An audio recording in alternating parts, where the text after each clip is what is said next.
Chassidus on the Parshas Pinchas. This week's Parsha will be looking at a piece from the Sefas emes.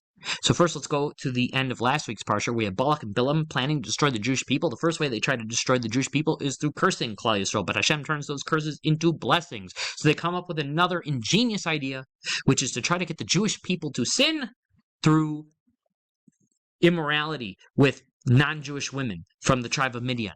And those women would try to seduce the Jewish men, and in the process of seduction, would get those men to worship idols. And it worked all too well. And the men did worship idols. And Hashem said to Moshe, kill all those guys who did that. And then right before he's about to do all of that, a man named Zimri, who's the head of the tribe of Shimon, brings a woman named Cosby, one of the heads of one of the daughters of one of the heads of Midian, and he takes her and does something very graphic, which you can use your imagination on, in public with her. And nobody does anything about it, except for one person. He gets up, his name is Pinchas, the son of Elazar the Kohen, the grandson of Aaron HaKohen, and kills him. And that causes God's anger to go away. So let's look at the verses, because that's where we're picking off. Hashem said to Moshe, saying, Pinchas, the son of Elazar, the grandson of Aaron HaKohen, has turned my anger away from Bnei Yisrael by his vengeance for me among them, so that I did not destroy the Bnei Yisrael in my vengeance. Therefore tell him that I give him a covenant of peace. It shall be for him and his descendants after him a covenant of eternal kahuna, because he was zealous for his God and made atonement for Bnei Yisrael. Now, if you look at these verses, what you notice is that this implies that Pinchas, his reward was becoming a Kohen. And that implies that he wasn't a Kohen beforehand, despite being the grandson of Aaron HaKohen, which apparently is a true thing. Hashem only promised that Aaron and his children would be Kohanim, but the grandchildren that were alive at that moment, that weren't subsequently born but were already alive at that moment, were not guaranteed to become Kohanim, which is kind of strange. And the Sefas emes wants to examine what was the purpose of having Pinchas not become a Kohen until he did this action. Is there anything significant in that? And why Hashem delayed Pinchas's Kohenship, if I can use such a word? So the first thing he says is you have to think about the sin that was committed over here. Zimri took a non-Jewish woman and very publicly did something graphic. How did such a thing happen? How could that ever happen? So think about in your life, have you ever seen anybody do something very chutzpahdik in public? So sometimes the people have no das, they're just dumb. Okay, we're not talking about those kind of people, because the people who lived at the times of Moshe were not dumb. These were not people who were distracted 24/7.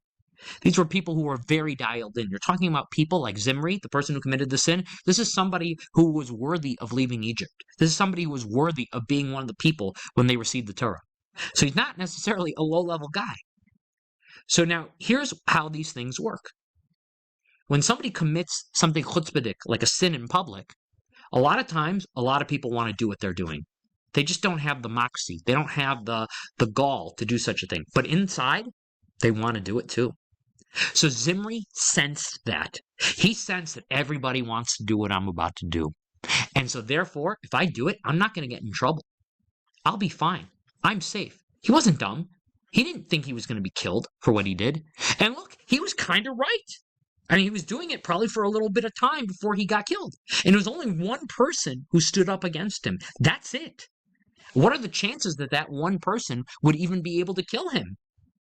Despite, like, the whole nation was basically, in a way, like, acquiescing to what he was doing, so to speak. They weren't doing anything about it. And there were even people protecting him. That one person would be able to kill him. He couldn't have foreseen that. So he thought he was safe. He was a smart person. So now, the question is, why didn't anybody else do anything about it? I mean, look, Pinchas is great for what he did, but he's not the person of the highest stature. You have people like Moshe, you have people like Aaron, you have all the other Kohanim. Why would it be that somebody who's not necessarily a high level in stature-wise, just a regular Levi, be the person to get revenge for Hashem? So, with the background that we have now, it all makes sense. Meaning, those people like Moshe, Aaron, and the other Kohanim, they're not representative of the nation. What we said earlier is that when Zimri committed his sin in public and nobody did anything about it, the reason why Hashem was going to kill every single Jew for that was because by them not doing anything about it shows that they were in agreement with what Zimri was doing. So you need somebody who can counteract Zimri 100%. Moshe and Aaron could not do that. They are not necessarily on a mental level representative of the rest of Klal Yisrael. They're so much above the rest of Klal Yisrael. They are anything but an average Joe. They're the complete opposite. They're anomalies. They are not the average Joe. So Hashem wanted that he obviously does not want to destroy the Jewish people. So he wanted that Pinchas, somebody like Pinchas, who had inside of him greatness, he wanted him to be able to counteract what Zimri did. But if he would have made Pinchas a Kohen beforehand, then he would not have been representative of Klal Yisrael. So therefore, Pinchas was left as an average Joe, and when an average Joe gets up and does the exact opposite action of what Zimri did, because we said what Zimri did, right? He did it publicly, right? So we needed somebody else to do something on the opposite, like publicly, that would be representative of the Jewish people. To say, hey, that I'm willing to do this, Pinchas says, shows a certain level of confidence because I trust and I believe that my brethren are good people. And so I'm going to do this with full faith and emunah and Hashem that nothing will happen to me, so to speak.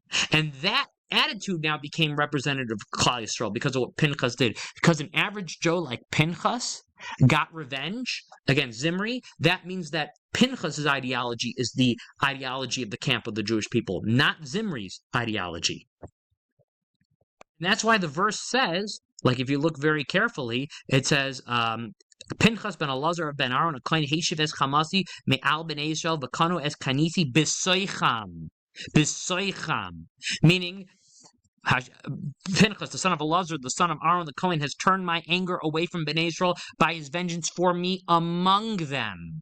Why does the verse say among them? Why does it say that Pinchas was like among them? Of what does that add on?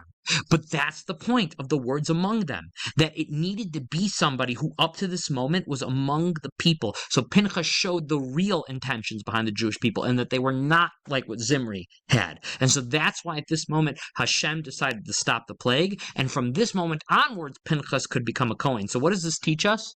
This teaches us that sometimes status is deferred. And Hashem deferred status for a reason. So like you're saying to yourself, well, how come I didn't get the job till 3 years later? I wanted the job 3 years ago, right? Well, you got to think. Like, if Pinchas would have been a Kohen originally, all the Jewish people would basically be dead. He needed to become a Kohen after this point so that he could save the Jewish people. So let's keep that in mind. Trust in Hashem and have a great Shabbos.